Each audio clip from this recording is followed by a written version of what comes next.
부동산 등기법입니다. 이번 시험은 민사법이 좀 평이했고, 형사법에서 형법이 조금 아마 까다로웠을 거고, 그다음 등기법도 조금 까다로웠죠. 그래서 부동산 등기법 풀어보겠습니다. 일단 문제 1번, 20점, 6점, 7점, 7점 이렇게 나눠가지고 20점. 하고 부동산 등기법 70점이죠. 민사소송법도 70점이고, 그래서 한 장 반 쓰면 딱 좋습니다. 한 면이 12.5점이니까. 그래서 문제 1번 20점이었고, 그 다음 문제 2번 10점, 20점, 2점 해서 50점이었네요. 상속재산 분할 협의였고, 그 다음에 뭐 재외국민 논점, 그 다음에 뭐 관할, 뭐 이런 것도 냈고, 그 다음에 이거 포괄승계죠. 매도하는 계약을 체결한 다음에 사망하기 전에, 그 다음에 사망했으니까 포괄승계죠. 그래서 그거 쓸 수 있는 거였습니다. 이게 조금 아마 재외국민하고 한국인 뭐 나눠서 해서 첨부 정보 적어야 되는 거니까 조금 적겠을 것 같아요. 그리고 그 부동산 등기 서류도 소유권 경정, 그것도 상속재산 분할 협의였죠. 그래서 상가 건물에 대해 가지고, 그래서 상속재산 분할 협의가 서류랑 이렇게 논술 이렇게 좀 다른 거를 좀 내지, 서류랑 논술 같은 거 내가지고 이렇게 첨부 정보 이런 거는 중복해서 적어야 되니까 등기 서류에서도 실컷 적어야 되고, 비슷한 거니까 이번 여기서도 20점 분량으로 첨부 정보를 해야 돼가지고 좀 이런 거 중복을 좀 안 했으면 좋겠어요. 아무튼 문제 1번부터 일단 자세하게 보겠습니다. 자, 부동산 등기법에서 가장 그 내용이 어려운 파트가 대지권하고 신탁 두 개죠. 쌍벽인데 그 중에 대지권이 나왔습니다. 대지권 되게 좀 수험생들이 좀 싫어하는 것 중에 하나죠. 근데 뭐 부동산 전문가가 법무사라고 하잖아요. 근데 지금 대부분에 있는 건물들이 다 아파트 아니면 상가죠. 거래되고 있는 현실에서 볼 수 있는 건물들이.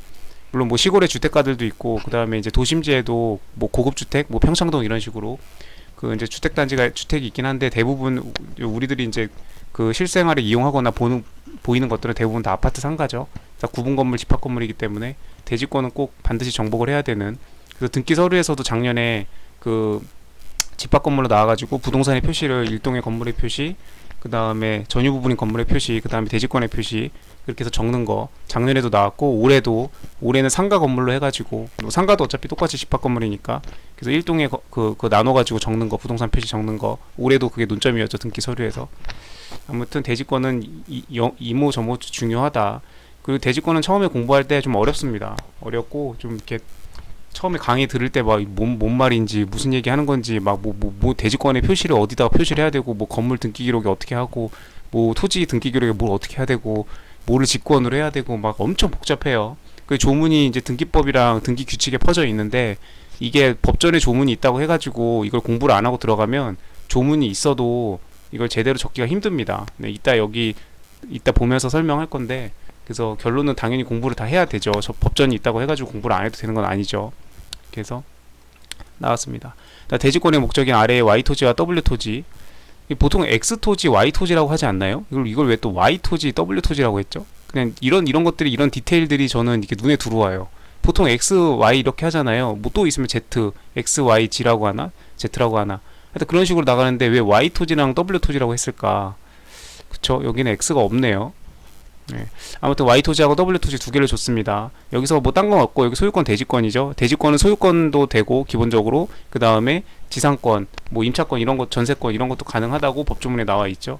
그래서 하나는 소유권을 대지권으로 하는 거고, 하나는 지상권을 대지권으로 하는, 토지 위를 사용 수익할 수 있는 용익 물건이죠, 지상권. 그렇게 해서 두 개를 줬습니다. 그냥 이렇게 Y토지는 소유권 대지권이고 W토지는 지상권 대지권이다, 그럼 문제가 너무 짧잖아요. 너무 없어 보이고. 그러니까 반대로 좀 있어 보이게 해야 되니까 이렇게 Y토지 기록내 해가지고 등기부 등본을 일부를 이렇게 발췌한 것처럼, 이건 소유권에 기한 거니까 갑구에 있는 거고, 여긴 지상권은 이건 용익 물건이죠. 그래서 을구에 있는 겁니다.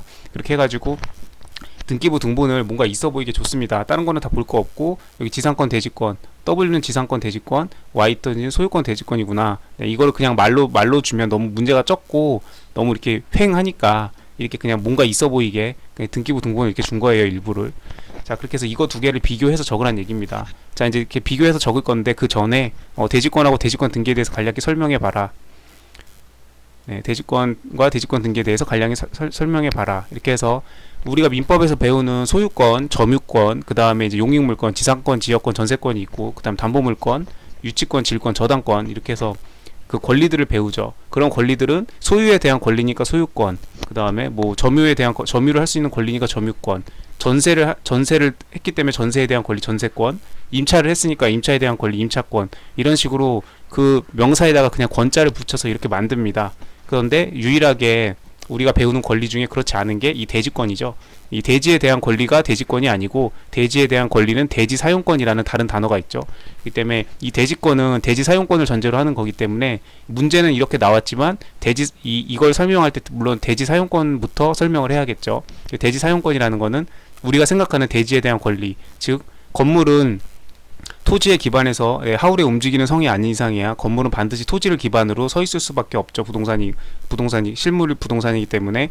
그래서 그 건물이 존재하기 위해서는 반드시 그 밑에 그 건물을 떠받치고 있는 토지에 대해서 그 사용할 수 있는 권리가 있어야 되겠죠. 그 권리는 땅에 내가 건물 주인이면서 땅 주인이어도 되고, 소유권 대지권, 아니면 내가 땅 주인이 아니어도 내가 그 땅에다가 지상권을 얻어가지고 혹은 전세권을 얻어서 혹은 임차를 해가지고 그렇게 해서 내가 그 땅 위에 대한 그 사용 수익할 수 있는 용익 물건을 얻은 다음에 그 위에다가 내가 건물을 이렇게 할 수 있죠.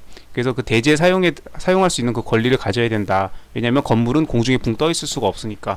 그런 거를 대지 사용권이라고 하고, 그 대지 사용권 혹은 건물에 대한 권리나 토지에 대한 권리를 분리해서 처분하지 마라. 그러면 이 우리 거래관계, 이런 현실의 거래관계와 등기 공시제도에 너무 복잡해진다, 혼란스러워지니까. 그래서 건물과 토지는 당연히 같이 움직여야 되는 거 아니냐. 건물은 토지에 대한 그 권리를 같이 해야 되니까. 그래서 그 대지 사용권을 분리처분하지 말라는 게 그게 대지권이죠. 그리고 그 대지권을 등기부에다가 공시해서 이게 대지권을 갖고 있는 건물이라는 거를 공시하는 역할을 하는 게 그게 대지권 등기죠. 그렇게 해서 6점 분량이기 때문에 지금 내가 그동안 공부한 것들을 압축해서 적으면 됩니다.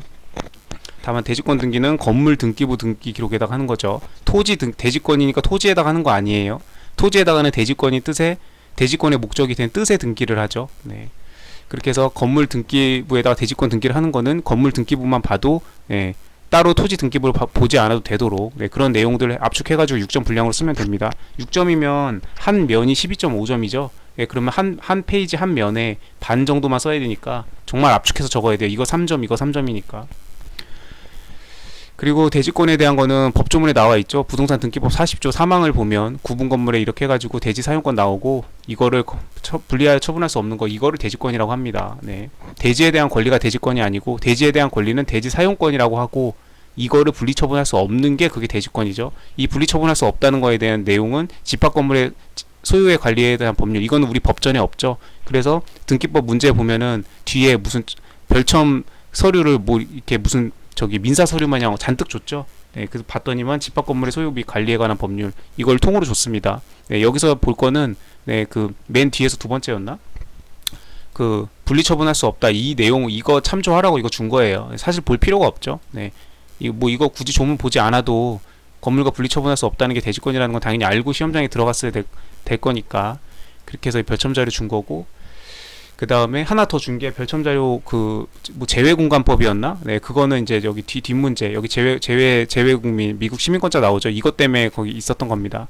근데 이제 뭐 생동차이신 분들, 뭐 잘 모르시는 분들은 막 그거 별첨에 있는 조문들도 거기서 뭐 갖고 와야 될 중요한 내용이 있는 건지, 또 그거 조문 다 아마 읽었던 분들도 계실 거예요. 전혀 읽을 필요 없는, 읽어도 뭐 써먹을 게 없는 적이었습니다. 아무튼 다시 돌아와서 대지권에 대한 거 이렇게 해서 설명해주고, 그 다음에 대지권 등기는 건물 등기 기록에 한다는 거 기록하고, 전유부의 등기 표제부에는 하나 기록한다. 이렇게 해서 이 대지권에 대한 등기를 건물 등기부에다 한다는 거. 그 다음에 등기관이 제3항에 따라서 이렇게 대지권 등기를 하였을 때에는, 여기다가 이건 제가 붙인 거예요. 괄호를 해가지고 이 건물 등기 기록에 이렇게 대지권 등기를 하였을 때는, 이때는 직권으로 토지 등기 기록에다가도 이 토지가 지금 앞서 대지권 등기를 한 이 건물의 그 대지권의 목적이 되는 대지권이라는 뜻을 기록하는 이 등기를 직권으로 해야 된다, 등기관이. 그래서 그 대지권을 쓸 수 있는 거는 소유권은 당연히 할 것이고, 건물 주인이 땅 주인이면 당연히 일체화 됐으니까 소유권 되고, 다만 건물 주인이 땅 주인이 아니더라도 땅에 대한 지상권을 갖거나 전세권을 갖거나 임차권을 갖거나, 그래서 용익 물권을 갖게 되면은 대지권을 가질 수 있다라는 거. 그래서 1번은 그렇게 해서 정리를 해주면 될 거고, 이거 40조의 3항, 이거는 되게 그 강의에서도 되게 강조했던 거죠. 이게 대지권에 대한 정의가 여기 법조문에 나와 있으니까 이렇게